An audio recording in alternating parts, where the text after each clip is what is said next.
So in this section, we'll be covering research data planning. This is a very important topic for any clinical and translational research study that you're considering.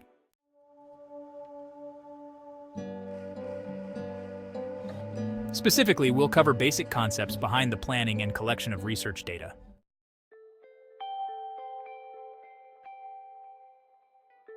We'll talk about the importance of thinking things through in a real-world practice before starting the collection of data. And finally, we'll talk about the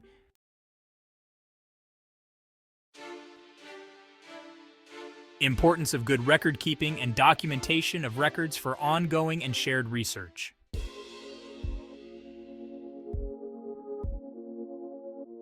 The way we'll structure this section is we'll talk through a number of important concepts and best practices that we've picked up over the years, supporting and investing in many research teams. These are very common things that we see, and by conveying and teaching them in our own local environment, we find that we increase the capacity as well as the value of the research done here.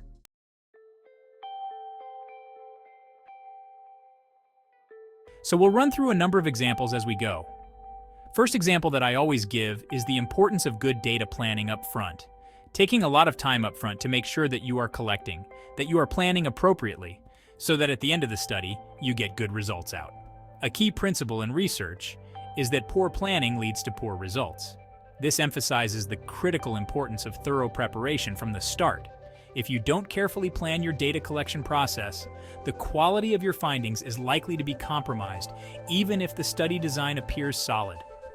Often this problem only becomes clear during the data analysis phase, by which point it's too late to make adjustments.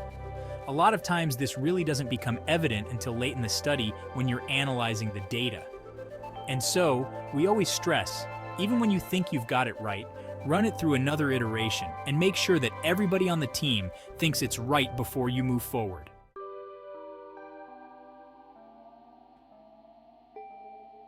This really becomes an ethics issue. No matter what type of study you're doing, you're always spending resources, you're always putting individuals at some inconvenience or even risk by doing clinical and translational type studies. And so if you don't get the details right from the front end and you compromise the ability to leverage the data that you've collected, and you're not able to publish or make definitive statements on that data at the end of the trial or study, as you would if you had done it right, then you've really done the people that are working with you, the individuals that are contributing to your study as volunteers, a great disservice because you haven't gotten the scientific benefit that goes along with the risk or the inconvenience that they put into the study. So I'd stress it's an ethics thing as well as a data and a study reliability thing.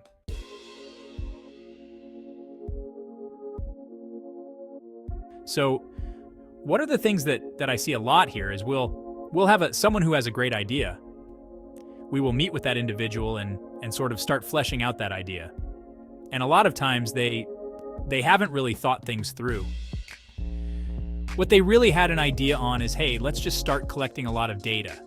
And this might come down from a department chair or maybe, a well-meaning individual that's really kind of getting their interest peaked around data and being able to sort of collect and manage large data sets. And sort of the promise that if we do this, then great things are going to happen. A lot of times, if you don't put the time up front, really sort of dial things down and think very hard about a primary hypothesis for what you're doing, maybe a secondary outcome measurements. But instead, he's just trying to do everything at once. Bad things happen. A good way that this happens is practice. I think I'll meet with resource teams from time to time, and rather than individual research teams, I'm meeting with the department. And the department chair will say, hey, I've got this great idea, and what we want to do is we want to create this great big registry. And I'll meet with the group and say, well, what are you going to do with that registry? And sort of the answer to that is very short.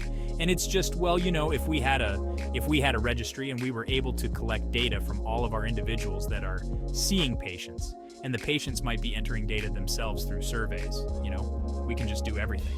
And I'll usually say, well, that's great, but who is going to be entering the data? Well, everyone is going to be entering the data, and we'll get it from all of the systems around campus as well.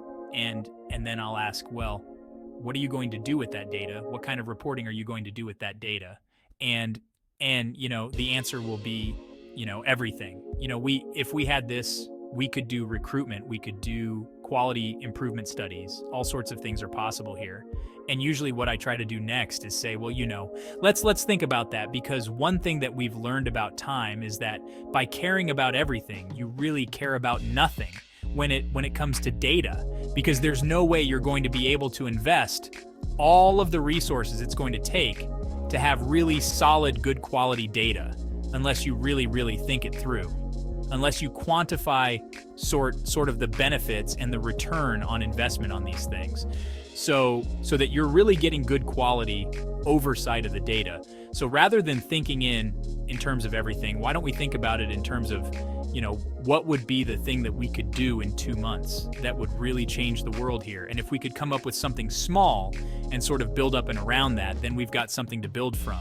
Or in the case where we're doing a clinical study or trial, I would typically say, hey, this is bad policy. We really don't want to go fishing when we're doing a clinical study or trial. We really need to sort of rein things in, and you really need to think about that primary hypothesis.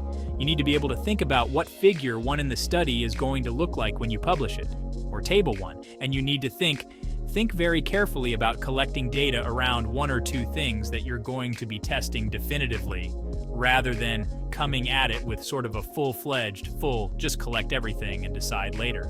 So it sounds simple, but in practice, it's really hard to practice self-control and go through the process, making sure that you're collecting the primary data that you need for your clinical study or trial.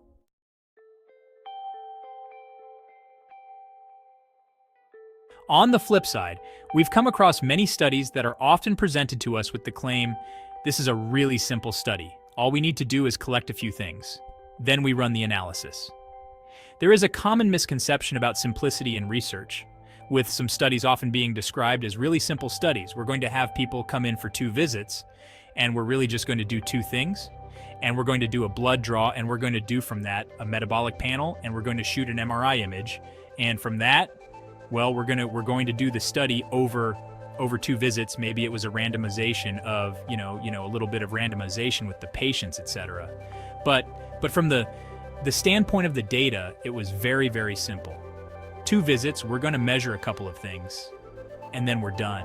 So we started asking questions at that point. We said, well, we understand a bit about imaging, and we also know enough to understand that you can't simply feed an MRI image into a statistics package.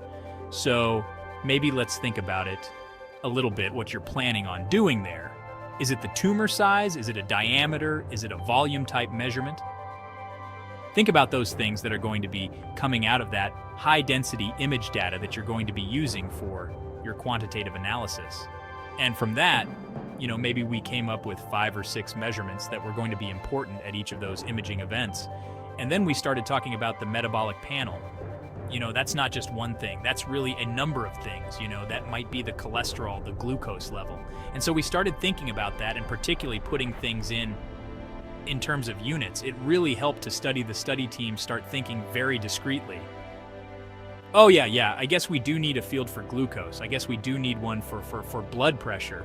Oh, and while we're collecting blood pressure, maybe we could split that up into systolic and diastolic blood pressure. So I'd say by the time that study team left my office that day, we probably had them up to about 60 measurements that they were going to be collecting. So the things that I just mentioned, as well as things like, do you really need to know, some sort of identifier for the patient? Or do you need to know a name, an address, phone number, maybe gender or ethnicity? Those things that might really play a factor in helping you analyze this data later on. So they left with about 60 measurements that they were going to be collecting rather than 2.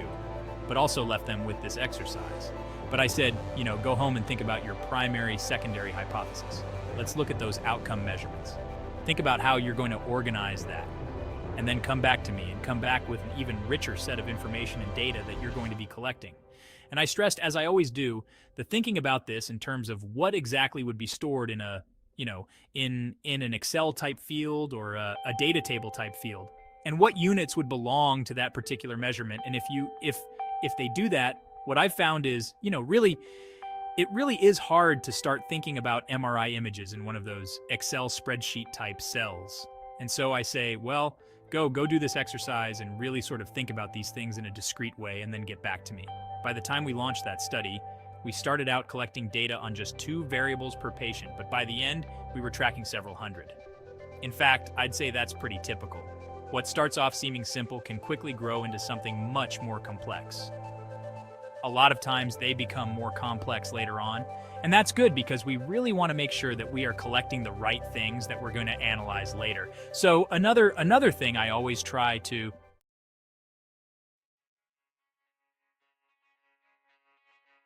stress in when individuals are looking at putting a data collection strategy together. Cough is, in addition to thinking about each measurement, think about the right type of measurement for each of those concepts. And in basic statistics classes, individuals learn about the differences between nominal, ordinal, and continuous variables. Nominal being things like sex and race, where there's no ordinal effect. Ordinal may be where there's some clustering or categorization of data that has an ordering effect. But it's not tiny and discrete like a continuous measurement, maybe like a blood pressure, which would have, 1 increment for every millimeter of mercury. So I always stress that, again, while we're thinking about the collection of this, let's think about the analysis phase, and let's make sure that we're choosing the right type of variable for each of the different entities that we're collecting. As well, I always stress that unless there's some really good reason on the front end, don't ever collapse data before you need to. So continuous variables. If you've got a temperature measurement, you can always calculate later whether they had a fever by some rule. But you can't ever go the other way just by knowing yes, no, and fever. We can't go backwards and say, let's calculate the continuous variable. So, don't collapse variables before they need to be collapsed.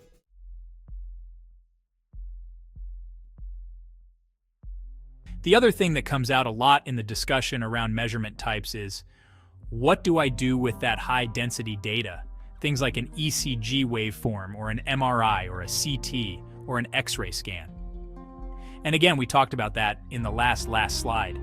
Really, I always stress that, keep the high density data intact. You don't want to throw away the MRI image, you don't want to throw away the ECG waveform, but typically when you get ready to analyze those data, let's choose the ECG as an example in this case. Typically you're not going to be analyzing, the whole ECG and comparing that against everyone else's ECG.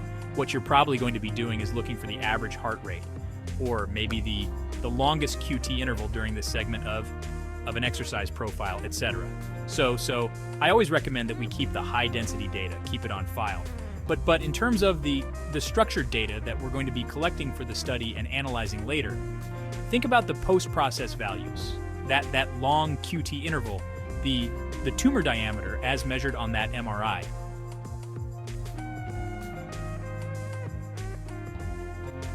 In the next session, we'll explore the best practices for managing and collecting study data. One of the most critical early steps is to carefully plan how you'll code your variables. Setting up your data coding structure in advance can greatly simplify your analysis later, making it an essential task to address right from the start.